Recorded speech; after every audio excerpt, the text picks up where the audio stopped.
La plupart des gens ont horreur d'abandonner des choses pour lesquelles ils ont investi du temps ou de l'argent ou les deux.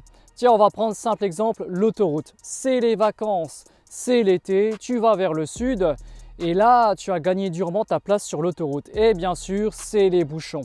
Et au lieu de prendre la sortie, eh bien, tu te dis dans ta tête, ouais, mais si je prends telle sortie, je ne suis pas sûr de gagner du temps, donc je préfère camper sur mes positions. Autre exemple de la vie courante, tu fais la queue à un restaurant et puis là, pareil, tu as bataillé déjà peut-être une demi-heure, voire une heure pour aller goûter les spécialités de ce restaurant. Et comme tu ne sais pas si en sortant de la file, tu trouveras mieux, eh bien, tu préfères là aussi patienter dans la file. Et bien, pour les relations avec les hommes et les femmes, c'est pareil.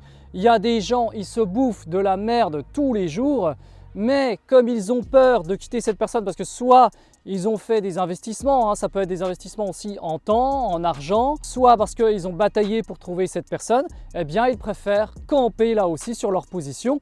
Et donc ils se disent, vaut mieux garder cette personne-là parce que je ne suis pas sûr de ce que je vais trouver à la sortie. Et ça s'appelle tout simplement le principe d'engagement. Alors le principe d'engagement, c'est quelque chose qui est très puissant en psychologie.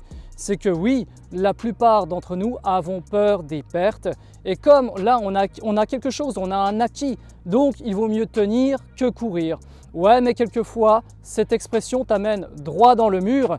Et il vaut mieux sortir de ces positions tant qu'il est encore temps avant de se bouffer le mur. Donc, le principe d'engagement, quelquefois, il faut savoir le pousser de côté pour assurer sa survie.